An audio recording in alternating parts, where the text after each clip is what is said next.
Hello everyone and welcome back to Fear Factor, the show where we rank your favourite horror movies and games on a fear scale to determine how effectively they scare us. I'm your host Luke and today we're reviewing the 1997 sequel to the hit slasher film Scream 2 because let's face it baby, these days you gotta have a sequel. But does the sequel live up to the original scares and suspense? Let's find out.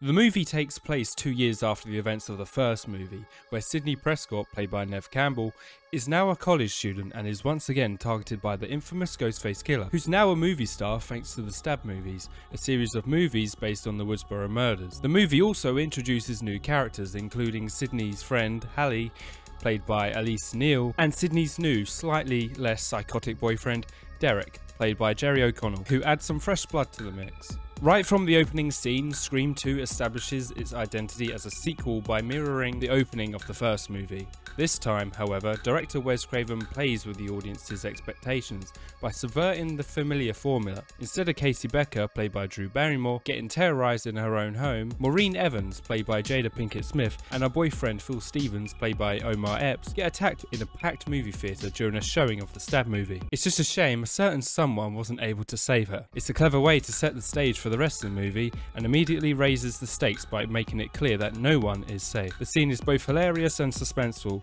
with the audience not knowing if the Ghostface Killer is part of the premiere or not. It's a great start to the movie and sets the tone for what's to come. One of the highlights of Scream 2 is the way it pokes fun at the very notion of a horror sequel. In one memorable scene, Randy and Dewey discuss the rules of horror sequels, with Randy outlining the various cliches that often appear in follow-up films. It's a funny, self-aware moment that acknowledges the genre's conventions while still managing to be suspenseful and scary. Scream 2 ups the gore factor with the kills because, just like Randy says, Number 1, the body count is always bigger.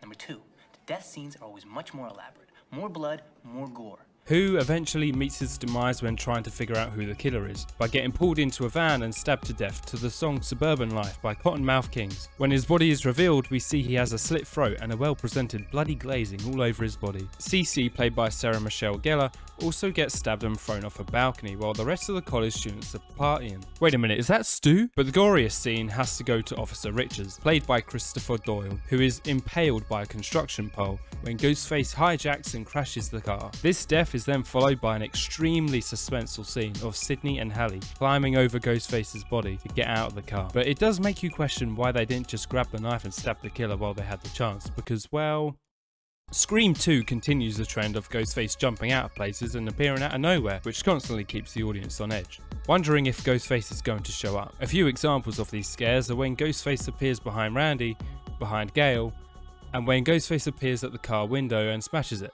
And once again, all these scares are accompanied by that high-pitched sound effect to remind you, you need to jump. The cinematography and editing in Scream 2 are once again amazing, with director Wes Craven using a variety of camera techniques to create tension and suspense. The use of quick cuts and camera angles all add to the overall mood and atmosphere of the movie. The performances from the cast are also noteworthy, with Neve Campbell, Courtney Cox and David Arquette reprising their roles from the first movie, with the addition of new characters like Derek, played by Jerry O'Connell, and Mickey, played by Timothy Oliphant, who add to the suspense and keep the audience guessing as to who the killer might be. But needless to say, Jerry definitely gave the most killer performance with this scene.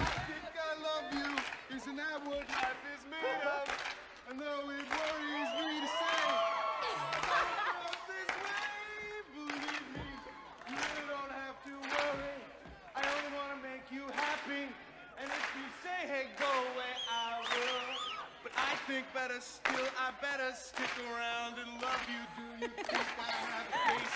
Let me ask you to your face. Do you really love me? 'Cause I think I love you.